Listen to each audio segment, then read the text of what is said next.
En una entrevista con el Times de Los Ángeles, le preguntaron a Omar Apollo, que creció como católico y fue nominado para un Grammy, si su fe católica ha tenido que ver con su proceso de componer música.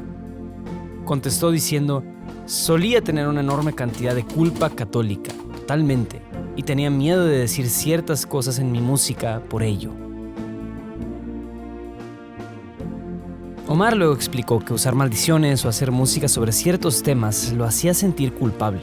Es interesante que Omar sintiera mucha culpa, alguna de su infancia, su familia y su experiencia de la Iglesia Católica y sus enseñanzas. En un episodio de 30 Rock llamado Contra el Irlandés, Jack Donaghy, interpretado por Alec Baldwin, dice que hay una culpa aplastante que viene junto con ser católico. Aunque las cosas estén bien o estén mal o simplemente estés comiendo tacos en el parque, siempre hay una culpa aplastante. La culpa católica incluso tiene su propia página de Wikipedia en inglés. Dice: la culpa católica es el exceso de culpa sentido por católicos, practicantes o no. ¿De dónde vienen estos sentimientos de culpa y cómo podemos lidiar con ellos? Debemos hacer una distinción entre culpa y vergüenza. La culpa y la vergüenza comparten redes neurales similares en las áreas temporales y frontales del cerebro, pero sus patrones son muy diferentes. La culpa ocurre cuando nuestro comportamiento se conflictúa con nuestra conciencia, y la vergüenza se detona al pensar que dañamos nuestra reputación o cuando tenemos miedo de ser avergonzados ante otros. En estudios de fMRI, científicos de la Universidad de Ludwig Maximilians en Múnich encontraron que la vergüenza detonaba una alta actividad neuronal en la parte derecha del cerebro, pero no en la amígdala. La parte derecha del cerebro maneja cosas como la memoria, la razón y la solución de problemas, y en la culpa había actividad en los lóbulos frontales y en la amígdala, pero menos actividad en ambos hemisferios del cerebro. La amígdala maneja cosas como la respuesta a amenazas. Brené Brown, autora y presentadora de TED, dijo esto sobre la culpa y la vergüenza: creo que la culpa es adaptativa y útil. Es un malestar psicológico por algo que hemos hecho o fallado en hacer contra nuestros valores. Yo defino la vergüenza como un sentimiento o experiencia intensamente dolorosa de creer que somos defectuosos o indignos de amor y pertenencia. Algo que hemos experimentado, hecho o fallado en hacer nos hace indignos de conexión. No creo que la vergüenza sea útil ni productiva. De hecho, creo que la vergüenza puede ser la fuente de comportamientos destructivos e hirientes más que la solución o la cura. Economistas y neurocientíficos han investigado esto creando un juego económico diseñado para poner a prueba la teoría de la aversión a la culpa, nuestro deseo de evitar los sentidos negativos de culpa. En el juego, unos participantes son inversionistas y otros son administradores. Los inversionistas dan cierto dinero a los administradores y a los administradores se les indica que los inversionistas esperan cierto retorno. Luego, en una máquina de fMRI, se escanearon los cerebros de los administradores mientras decidían cuánto dinero iban a devolver. Encontraron que hay dos estructuras neuronales activas cuando estamos decidiendo honrar o no las expectativas de alguien más. La estructura neuronal detrás de nuestro deseo de evitar la culpa se activa cuando estamos decidiendo cooperar con otros. La culpa está conectada con el deseo de preservar nuestras relaciones con otros y mantener un código moral.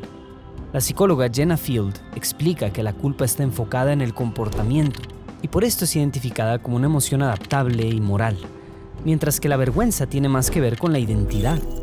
Dice, la vergüenza causa una respuesta de miedo que nos hace sentir defensivos o escondernos, lo cual no nos permite ver objetivamente nuestras opciones.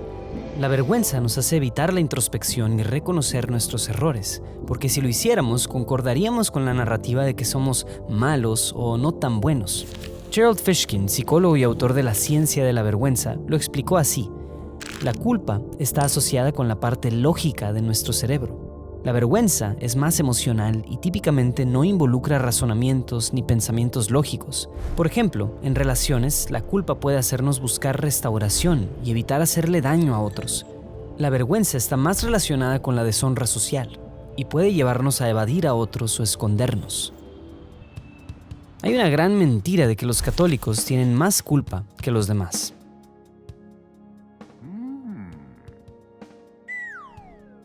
Un estudio en psicología de la religión encontró que los participantes católicos demostraron un mayor nivel de reacciones de culpa constructiva que otros grupos, Pero esto no significa que los católicos experimenten más culpa.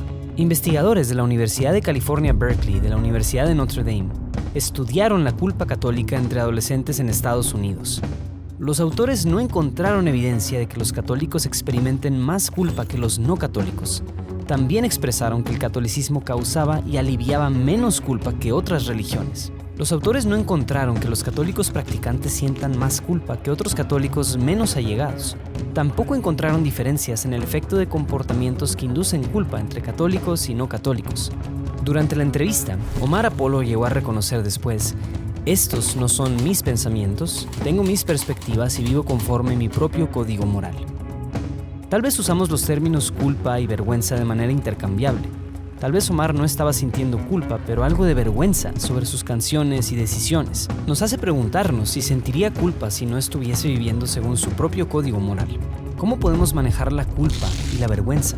Aunque estos sentimientos forman parte de nuestra condición humana, también necesitamos encontrar algún tipo de restauración para lidiar con ellos. En las relaciones es claro que debemos reparar cualquier daño causado cuando sentimos culpa. Pero ¿qué sucede cuando sentimos culpa por acciones que no afectan a otros?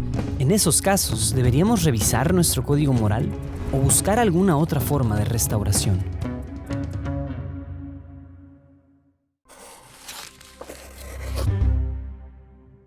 Este es el Catecismo de la Iglesia Católica. Es el resumen oficial de la Iglesia sobre todo lo que los católicos creemos. Así es como el libro solo acumula polvo en un libro. Pero si logramos descubrir el contenido del catecismo, puede cambiar el mundo. Nosotros creemos que el catecismo no es un libro de texto arcaico, es un regalo, es el eco fiel de un Dios que desea revelarse a nosotros. El corazón del catecismo es Jesús, y Jesús cambia corazones. Solo tenemos que transformar el catecismo en una voz viva que las personas puedan escuchar. Así que estamos ayudando a desbloquear el catecismo. Estamos transformando las letras en una voz viva para el mundo moderno. Creamos videos, historias, animaciones, podcasts y contenido en redes. Estamos creando contenido relevante, atractivo, el tipo de contenido que te gustaría compartir con amigos. Y todo esto será gratis y traducido a diferentes idiomas: inglés, español, francés, portugués, para ayudarle a personas a conocer el catecismo, la iglesia y al corazón del catecismo, Jesús. Visita realverdadero.org y únete al movimiento. Acompáñanos a descubrir el catecismo para el mundo. Únete al proyecto de transformar las letras en una voz viva.